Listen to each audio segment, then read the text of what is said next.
Truffle Parmesan fries. Just saying it makes me fancy. And if you find yourself at a restaurant that serves them, you might as well close your eyes and pretend you're on a yacht. Because guess what? You're fancy. But what if you're not at a restaurant and you're instead at home and you just finished grilling up a burger or a steak or some chicken? These truffle Parmesan fries are the perfect side companion to your quick summer night dinners. And of course, the star of our show is white truffle oil. Now, if you excuse me, I have a gala to go to. Now, I love homemade French fries, but admittedly, I do not make them because I am way too lazy to sit here and cut them. So today we're gonna work smart, not harder. And I've got a French fry cutter here that I got off Amazon for $80. I'll try to put the link down in the description. This saves so much time and makes making French fries all that much faster. So let's get it loaded up. One thing I like to do, because I have seen the reviews on Amazon. So what tends to happen with the cheaper ones is that people push the potatoes through. Maybe they're a little bit harder than normal, but they tend to bend the blades. So in order to avoid that, I wanna help guide our potatoes through. So the only cutting we have to do is I'm just gonna take off just the top. And I'm not peeling these because I want these potatoes to kind of be a little rustic, so this is all I'm gonna do. And I would say potato per person. These almost maybe come out to like a largish fry, depending on the size of the die that you're using. Take our potato, place it in here, and just like that. Oh, also, these suction cups, super helpful because you want to be able to have the force to send it through. Look at that, bam. We just saved ourselves so much time. And the best thing about it is our French fries are now extremely uniform. And what I want to do is I want to like go through like that right there.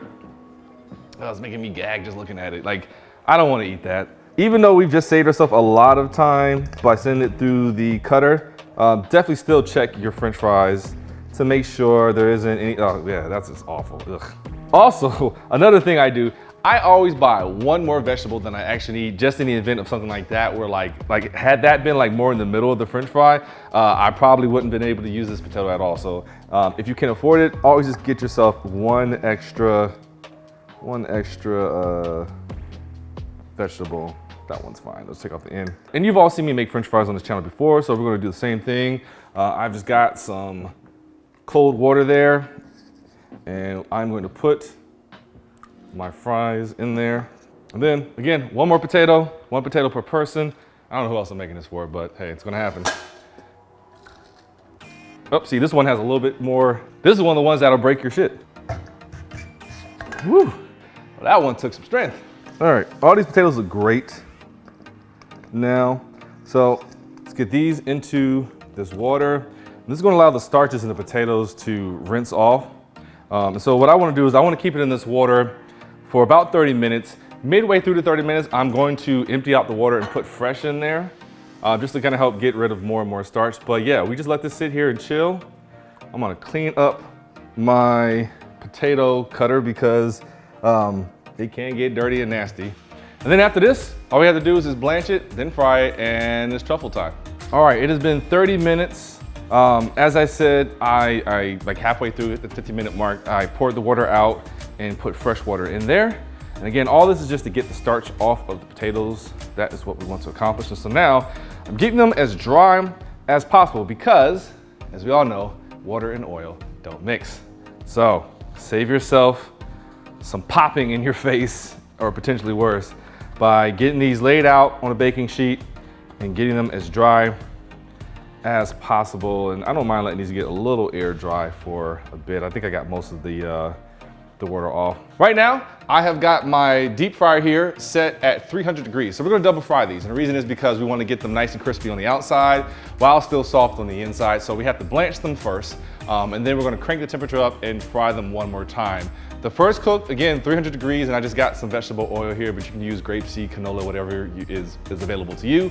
The first one just at 300 degrees for 3 minutes. That's it, just 3 minutes, pop them in, take them out, let the oil drip off into a cooling rack, which I have over here. Let's get the camera moved over here, and I'll show you all what we're about to do next. Again, oil at 300 degrees. Let's get our basket up. I don't want to crowd this too much. It's possible I can get all these in here, but I don't quite know. And you don't need a deep fryer. Obviously, I've said many times, this is not my first French fries video. You use a pot of hot oil, just be prepared to crank that heat up once you get it up to temp.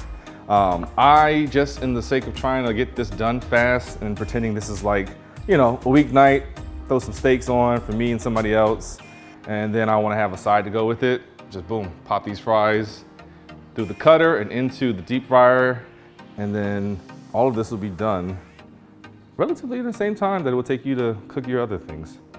That's what my brain is telling me. Anyways, let's get this basket. Fuck it, we want to put all of them in. And I'll just either pay the price and show you all firsthand what happens when you crowd your basket, or I'm a genius. I like to think the latter. 300 degrees. Let's see if I can get all these laying a little bit flatter so nothing's poking up out of the oil. And in they go. Perfect, they got in there. All right, it's been 3 minutes. Our potatoes have finished blanching. So let me just give those a second just for that oil to come off. Give it a good shake. And then again, I've got a baking sheet with a cooling rack right over here, paper towel at the bottom just to catch any oil.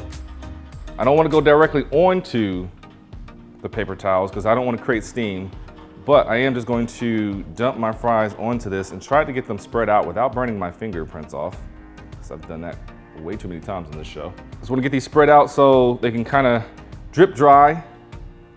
And at this point, from what I've heard, is that if you wanted to, say you had like a big party or something going on tomorrow or the next day or whenever, and you want to do fries for it, well, instead of taking all that time to do everything all at once while you have a party going on, you can blanch your potatoes and then put them in the fridge or the freezer, and then the next day when you're ready to go, just drop them right in the fryer and you just cook them till they're golden brown. So that way you're not having to spend all that time that we just did getting the starch off and blanching them and stuff. They're just ready to go. Kind of what McDonald's does. So these are sitting here. Oh, that one broke, I don't care. And now I'm gonna crank up the temperature of my oil to 375. And then I'll give these about, I don't know, 5 minutes or so just to kind of drip dry, and then we'll pop them right back in. All right, our oil is up to 375 degrees, and I've given these fries about 5 or 7 minutes just to kind of cool down a little bit. And now we're gonna get them loaded right back up into our basket. Again, crank that temp up for the second and final fry of our fries. And it worked out pretty well. I was able to get 2 whole potatoes into this fry basket, so go me. So at this point, it's probably gonna take about 5 minutes to fry, just kind of depends, but all we're really looking for is just for them to get nice and golden brown. We need them to look like what fries normally look like, and we want them to also get crispy. So I'm gonna drop these in, and I'm gonna say about, again, 5 to 7 minutes, could be less, but we'll see. Otherwise, drop these bad boys in. Sorry, I'm just getting them a little bit more evenly spread out here. Drop these bad boys in, and we'll see you on the other side. All right, our French fries are almost done. It's a little over 5 minutes, but I just want to say that I am drinking my poor choice of today, the Whiter's Pear Cider, one of my favorite ciders, and I love drinking these, especially in the summertime, just because it's super fresh and it's refreshing. Or you can do wine. Obviously, truffle, Parmesan, and fries go together with wine, but no, this is what I'm doing. So let me check on my fries. I think they are just about ready. So I want to say in total, that was maybe like almost close to 7 minutes. So let's get our fries up. Let's let them drain. Let's let them stop screaming for a second. I don't know if you've ever taken anything out of like frying and you hear that little beep. I like to think that the French fries are screaming in horror because I'm sick. Give it a shake. Get all that excess oil off. Don't get it in your pear cider because that's not going to be good. And then into my bowl here. Normally at this point is where you would throw salt on your fries, but because we're doing Parmesan, we really don't need the salt. So what I'm gonna do is just give it, I don't know what this is maybe like half a cup of Parmesan, freshly grated of course. I'm gonna do all of it because I like Parmesan. I've got that. I have got parsley, diced up, fresh, Italian parsley. You can use the curly stuff, I guess, if you want to. And then the star of our show, truffle oil, white truffle oil. A lot goes a long way.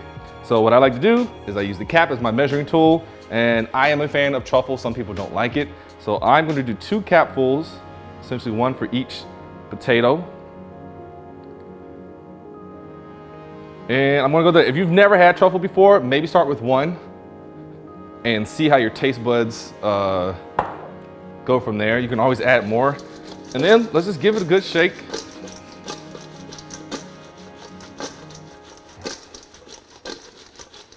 Oh, that smells awesome. Into our plate. And a little bit, some on our countertop, but we don't care. And that delicious. I kept it simple today. You could absolutely throw some garlic in there. I have before, but one of the last fry recipes I did was the garlic Parmesan French fries, and I just felt like it was too close. So by all means, cut you up a couple of cloves of garlic and toss it in there too. It's only gonna make it even better. But that is our pork choice. Enjoy. And as I always say, there's a Patreon link down in the description. $1 a month is all we ask for. Helps really offset some of the costs of the show. And again, thank you to Whiter's Pear Cider, who does not sponsor me, but they can, because I've been drinking you for a long time. A really long time. Isn't that right, Nick? Yeah. Yeah. So we'll see you all here next time.